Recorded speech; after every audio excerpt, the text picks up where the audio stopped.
You're having a good chat. I like it.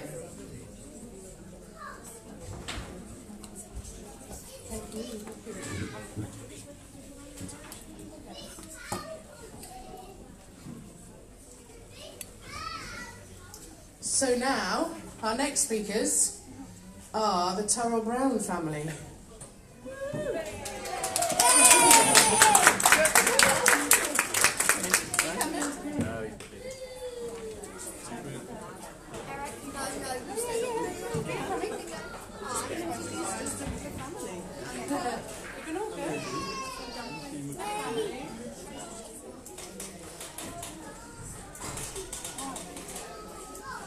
Good morning. Most of you have obviously heard me speak, met me. So we are the Turrell-Browns. It's Beck and Colin, and this is Isla, and this is our warrior, Eric. So you have to excuse me for reading a little bit, but I've been a bit busy organising a conference that kind of forgot about my own presentation.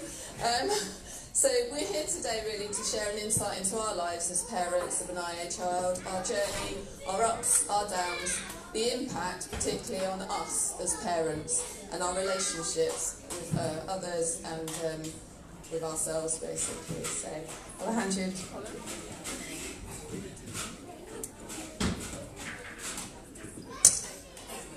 Well, hello. Many of you have heard of the piece of work, Welcome to Holland. Has anyone heard of this poem? Yes. Okay, for any of you who haven't, it kind of documents the fact that when you start your journey in pregnancy, you have this amazing view of where your family is going to be at the end of pregnancy. The analogy is you're going to go to Italy, and you're going to have this wonderful adventure in Italy. But as our pregnancies, many of the pregnancies in this room will have gone, when we reach the kind of that point, when your little bundle of joy arrives, you work out actually you didn't end up in Italy, you've ended up in Holland. Now, I'm not saying Holland's a bad place, it's just not where you thought you were going to be. So, you know, it could have been the Leaning Tower of Pisa, but no, I mean, clubs are good, but they're just not what we all expected. And so that's very much what this sort of analogy kind of brings. Now, I say, people either love it or loathe it, and there's various different versions, but I do, if you haven't seen it in detail, I would say look it up. So, you know, sorry, I'm also woefully underprepared. So, but with sort of, when you crash into the IA world, which is, for all of us would have probably been an incredible shock. I mean, we didn't even know what IA was. I didn't know it was a thing.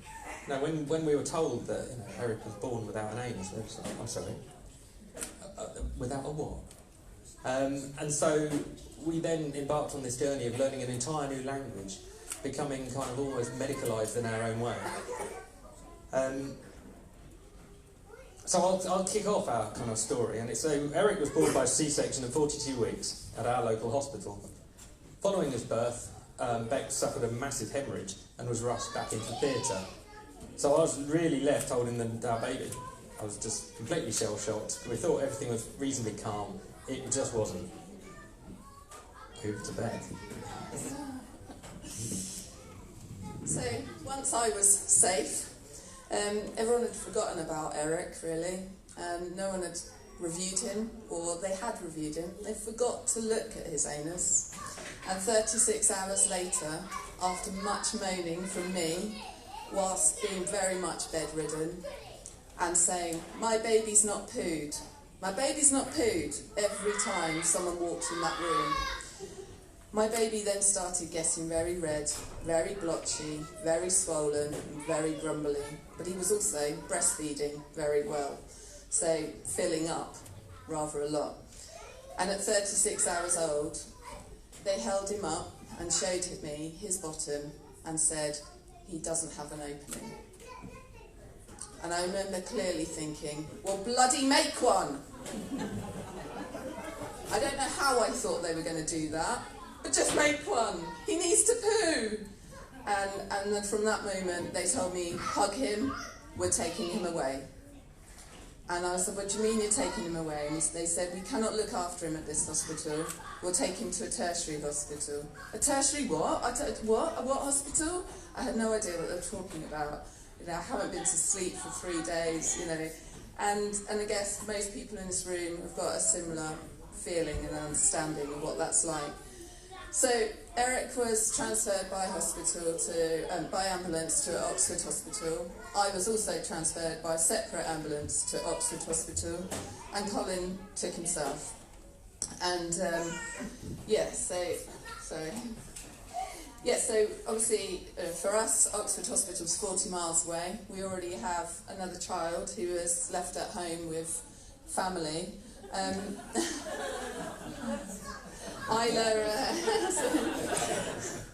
Isla had never been left before. Very attached child and didn't like to be left with grandparents or family. So this was a huge worry for her of how she was managing, whilst also still not knowing at the time when we arrived in Oxford where Eric was. No one could tell me where they'd taken my baby. And I actually had to phone myself from the maternity unit at Oxford Hospital, phone Milton Keynes Hospital, where he was born, and said, where did you transfer Eric to? And no one seemed concerned about the fact that they didn't know where he was. And again, I was so sick that they said, you can't leave to go and see him. And I was like, yes, I can. And Colin pushed me in a wheelchair across the hospital. And when I got to there, they said, we need some of your blood. I was like, all right, have some of that then as well. So, yes.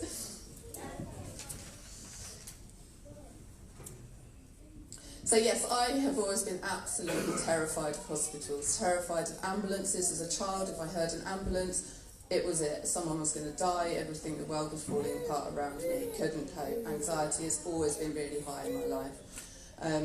So I wanted a home birth, had a C-section, had a hemorrhage, been wrapped at the theatre, transferred to another hospital, and then my baby had surgery.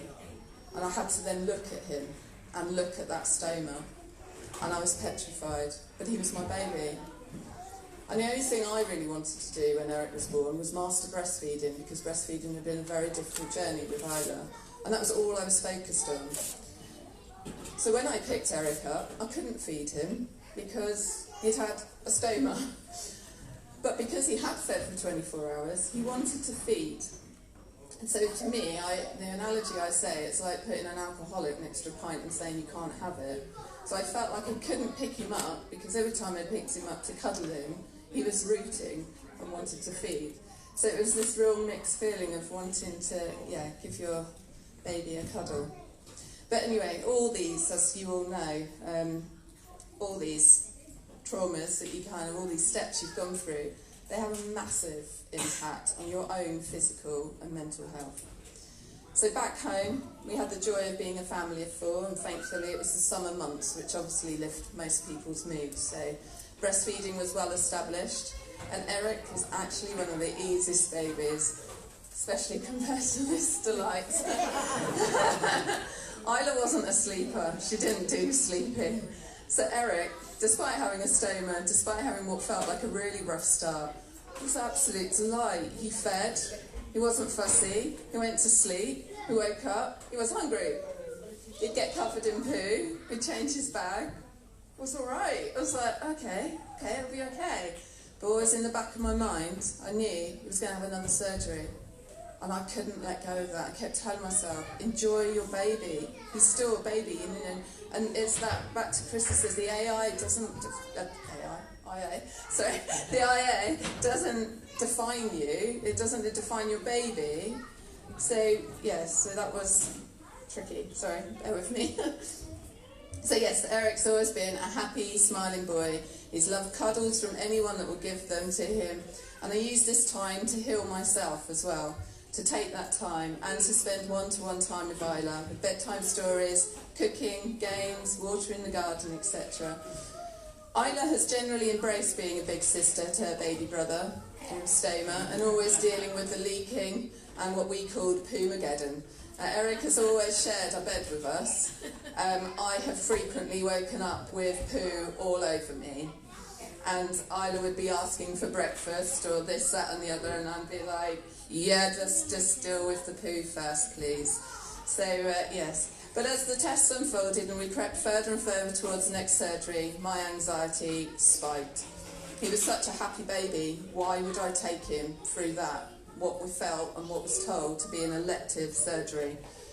And things got and that drive to Oxford to take him for his pull-through, I cried the whole way there, because you are taking a well child for surgery, as most of you know what that feeling's like.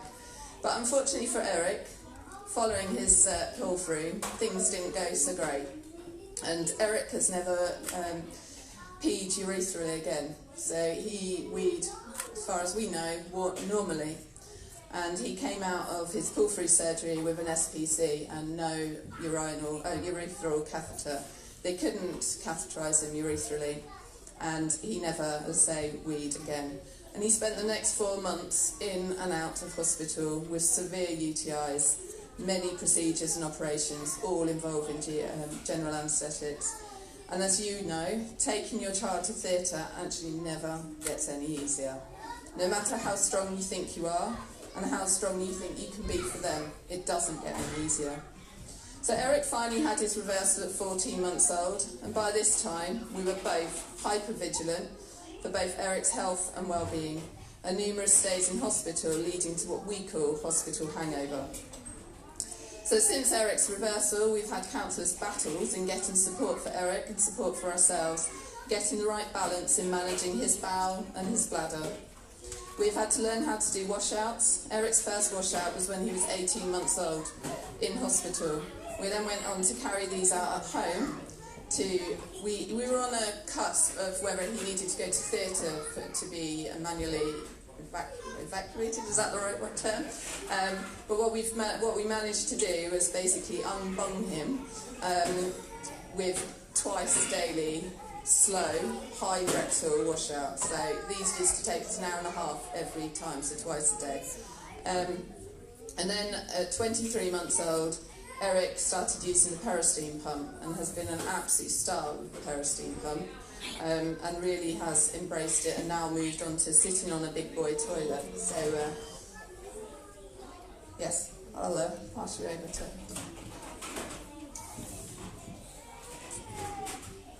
So all the way through Eric's journey, we've struggled to let go, and we've always anticipated that something was going to happen. You always have this feeling that things are okay, but you never really want to take your shoes off and get too comfy, just in case we're off to hospital again for some reason.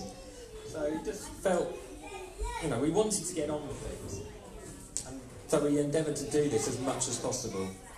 This Eric's condition and our life of being in and out of hospital, that's our normal. Other people's normal is just kind of, you get up in the morning, you brush your teeth, you get on with your day. Well, our normal is just different. It's not bad, it's just different. So we've always been a family who loves the outdoors. We always like to go camping, and we were blowed if we were going to let this stop us. So we first went camping when Eric was 6 weeks old, which a lot of new parents would think that was insanity at the best of times, taking a baby into a bell tent in the back end of Norfolk with a wife recovering from a C-section. But we thought this was a good idea, and by God it was.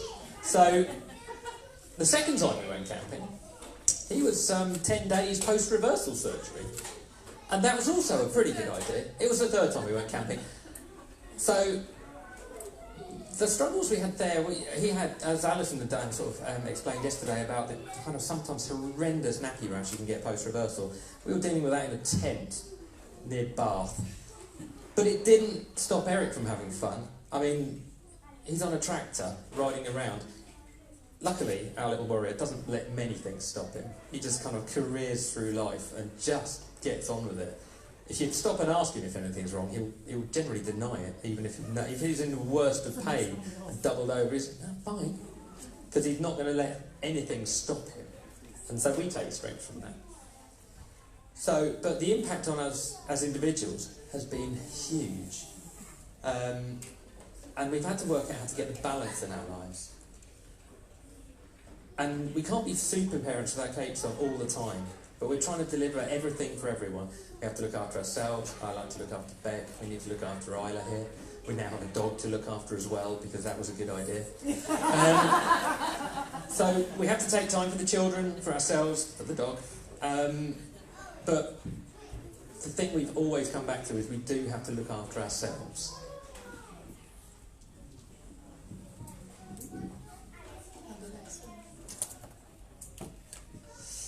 So this is my side of the story, and then Colin's going to talk about his side of the story.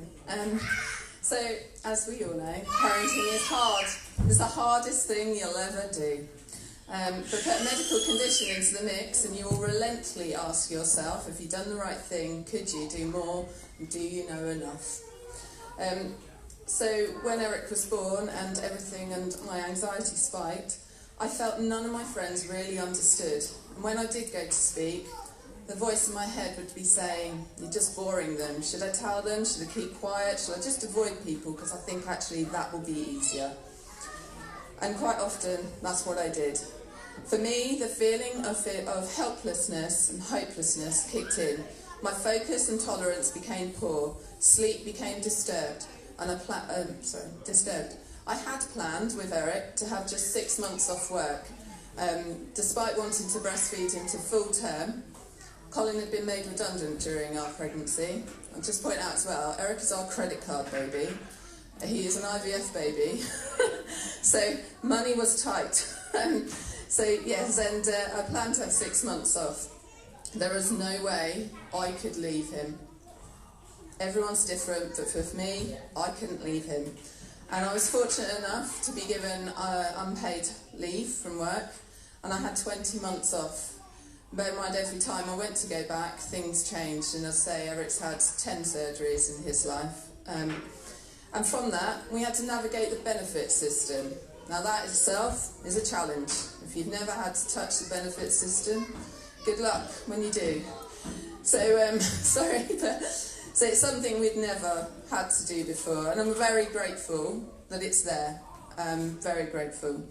But in that time, I'd lost a lot of confidence. I'm a professional, I'm a chartered surveyor, but I felt my world fell apart. And when I did return to work, my return was not very well managed. It's quite often the way after maternity leave, but after maternity leave of 20 months to a child with complex needs, and also with an anxiety issue that meant that when people told you some things and complained about things, you didn't really give a shit, quite frankly. Yeah. My manager thought he was protecting me well, and he gave me work far lower than my capacity and my capability, and this left my mind time to wander. I was hypervigilant and spiking my anxiety. My mobile phone was with me at all times, and Eric was at home with Colin. I knew he was safe, but I couldn't let go. I was always thinking, I need to order medication, I need to arrange appointments, I need to chase a follow-up. And 4 months later, I broke. I went to the doctors, had no idea why I was going to the doctors, I didn't know what else to do. I walked in and I sobbed, and she said, you've got quite a lot on your plate. And I was like, yeah, I have, but that's life, isn't it? That's what I've got to do. And she said, well, you've got a parent, you can't get rid of that, and you've got to be, at home, and you've got to look after your son, and you need to do these things, but let's take work away. And to take 5 months further off work and be signed off sick with stress was hard. And at first I took 2 weeks and I thought I'd go back. And I say, I was off work then for 5 months. And in that time I struggled with relationships and I felt no one understood me. However, over the past 2 years, I've grown from my experience of being Eric's mum. I can recognise my strength, my determination, and I sought counselling, and I went on to have coaching, and I still take monthly coaching now. And all these steps are in caring for myself and me and valuing me.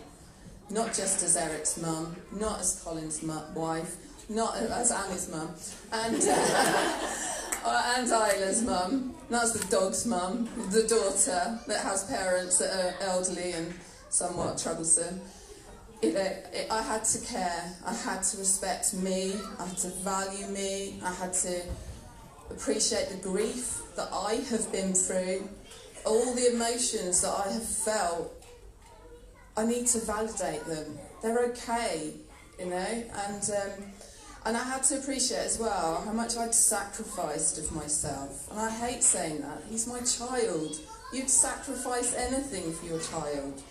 But the basic things I remember clearly in counselling when she said, but you wouldn't even take a wee when he was in hospital. And I actually gave myself a bladder infection.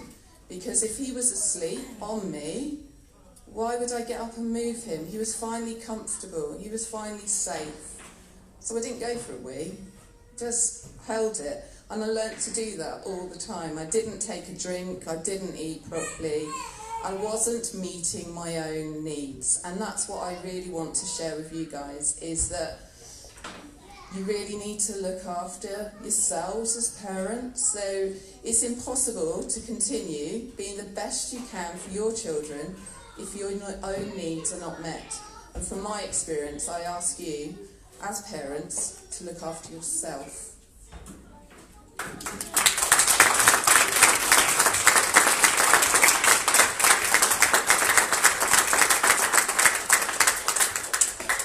So this is my perspective as a father, and sometimes it's during the whole pregnancy, birth thing, fathers can get not sidelined as such, but it's very rightly all about your wife, your partner, the love of your life, your impending children, your current children.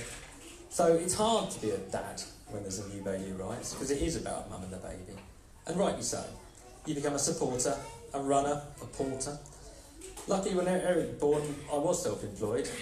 You know, the redundancy wasn't particularly lucky, I wouldn't use that word, but it had given me the freedom in my life to be there all the time. And my decision to become self-employed kind of grew straight out of that. And it's one of the best decisions I ever made, really, because it's meant I'm here all the time. So, as a result of being self-employed, I wasn't limited to 2 weeks of paternity leave. Initially, I had no idea how lucky this was going to be. So Eric arrived by C-section, as planned, and all seemed well, until it was discovered that Beck had hemorrhaged and was rushed back to theatre. I was left shocked, confused, and literally holding the baby. Luckily, Beck was fine once the dust had settled, and we felt we were tired but happy with our new boy. The one thing that we had been very aware of was that Eric hadn't pooed. Eric was about 36 hours at this point, and he'd told he had an imperforate anus. A what? Said I. So, Eric was immediately taken to the neonatal intensive care unit. Then, Beck and Eric were transferred to Oxford in separate ambulances. I was left to drive over at 2 a.m. By this time I was kind of a bit tired and jaded anyway. Never really driven to Oxford. Didn't know Oxford Hospital. Didn't even know where they were gone, as Beck said. Sort of, Eric had been transferred over, but I got there and saw the signs and I thought, well, I'm assuming it'd be the children's hospital. So I parked under the children's hospital, and at 2 a.m. with my wee suitcase, I started the walk through the hospital, desperately searching for signs of life. At 2 a.m. there are very few signs of life in Oxford Hospital. I eventually found my way to the women's centre at a half-hour. It's a half-mile walk from one end of Oxford to the other. So I found the women's centre, found someone to talk to, and they're like, "Oh, we think we've got someone coming in." So I was directed to the room Beck ended up in before Beck got there. So when she finally arrived, I was sat there with my feet up, just feeling a little bit shocked. So I was reunited with Beck, but we still had no idea where it was. So finally, we tracked him down to Tom's ward. And Beck was post-caesarean. She wasn't very mobile, so I still vividly remember the joins in the flooring through the hospital. Pushing this darn wheelchair into doors and the clunk, ka-chunk, ka-chunk as we walked through the hospital. It's a bit like driving through the M6 in Birmingham. There are the joins in the tarmac, it's like ka-chunk, ka-chunk, ka-chunk, ka-chunk. So, kind of flashbacks. So, Eric had his colostomy formed, and then ultimately his SART. Then he's pulled through, and due to complications with his bladder, he now has a vesicostomy, which we're fairly certain will eventually be replaced with a metrophenol. He's had 10 surgeries to date, and luckily he's a tough character, resilient and generally good-humoured. And oblivious. So, when our medical journey began, I was really angry. I remember, Beck reminds me that when we found out in Milton Keynes, I kicked the wall. I'm generally quite a placid kind of guy, but I kicked the wall and I said, "Why us? This sort of thing doesn't happen to us, this sort of thing happens to other people." Which is a selfish view, and now I look back and think, well, but it was just a complete shock. So ultimately the anger was replaced with resignation, that we just had to be there for Eric, and we had to be there to support Beck. I look back and realise that I didn't really talk about how I felt, and what was the point? Just get on with it. We just had to get on with the things that had to be done, so no really point complaining about it, and so the anger gave way to feelings that it wasn't fair that Eric had to go through this, and more for the foreseeable future. So it was just, yeah, it just felt very unfair.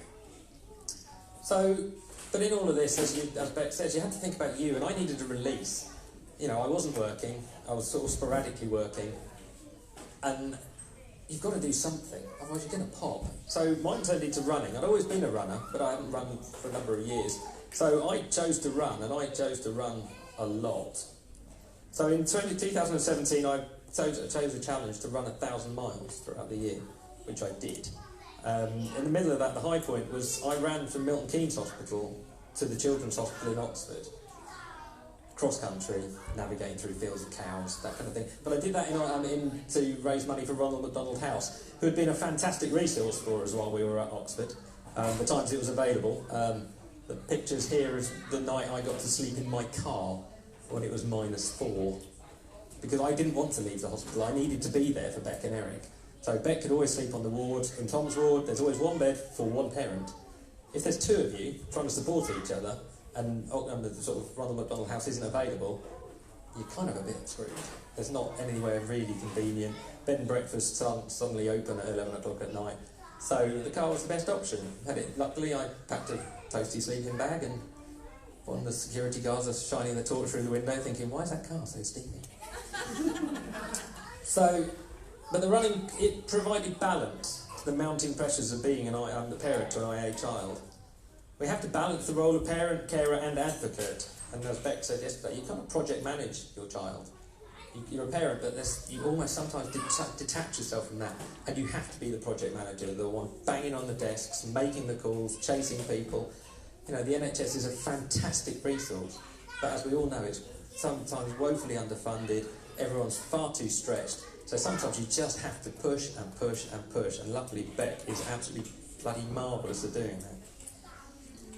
So, it's said that charity begins at home, and this is also the same way for ourselves, and we need to care for ourselves, because as Chrissy picked up on, you know, she suffered terribly with anxiety. Well, I've probably always been slightly prone to anxiety myself. We all have anxiety issues at one time or another. But the mounting anxiety, the anxiety of a pregnancy after IVF, the anxiety of worrying about my daughter, the anxiety of worrying about Eric, and worrying about work, and worrying about all these things, it builds up and up and up. And as we all know, in this country, kind of men never brilliant at talking. There's a massive highlight now on men and mental health, and it's in my family growing up, it's not the sort of thing you talk about. Stiff up a lip, get on with it. And so I realised that I had to start thinking about this, because I would pop. So I can't stand here and claim to be an expert in self-care, what you can do for yourself, but what we can say is just talk about it, talk to other people, read about things, try and find other people's experiences, because you have to look after yourself. This isn't just a short-term thing with Eric. So we're at 4 years, coming up to 5 years now with him. So we're looking forward to his 5th birthday. I'm sure it's going to be the most outgoing thing we've done yet, whatever it is. But it doesn't end there. He's not going to be fixed. He's as fixed as he can be. And we have to be prepared and ready to carry him through the rest of his journey. So we have to heal ourselves. So thank you very much. I'll hand you back over to Beck and Isla.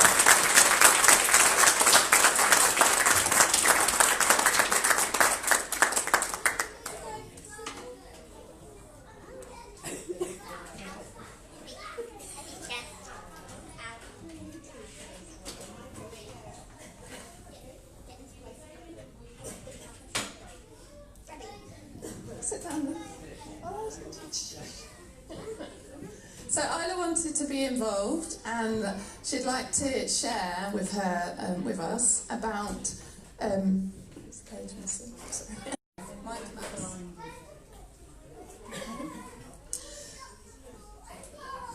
So I'm going to ask her a few questions. What was it like for you when Eric was born?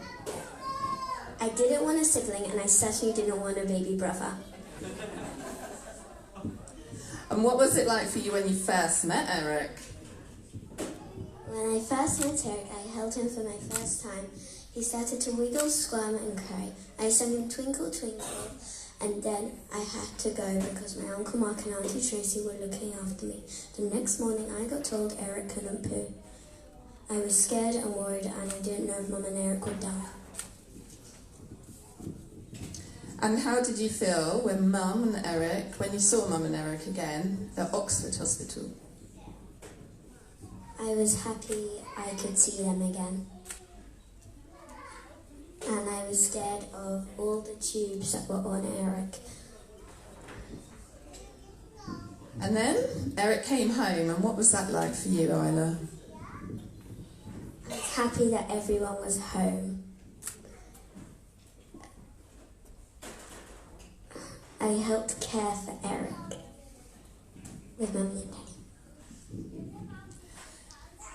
Eric has had many operations, and obviously Isla's been there through all of them. How have you felt about these hurdles, Isla? I would always bring a toy for after his operations. One time, I brought in my pom-poms into the hospital, and I did a little dance, and he laughed his head off. It was like a beacon of sunlight. It was so funny. Is there anything that has made things easier for you as an older sibling? One time when Eric had a long doctor's appointment, a play specialist came and played with me. It was comforting. And when Eric had a catheter, another nurse came and fitted one onto my baby doll, so Eric wouldn't be alone. And how do you feel you've been able to support Eric through his life so far? When Eric sits on his washout, I quite often do something with him. Even up to today, I would sit and play Minecraft with him, one of our favourite things to do together. And have you got any final words you want to say, Isla? Yes, he isn't just a sibling, he is a friend. I love him with all my heart. Thank you.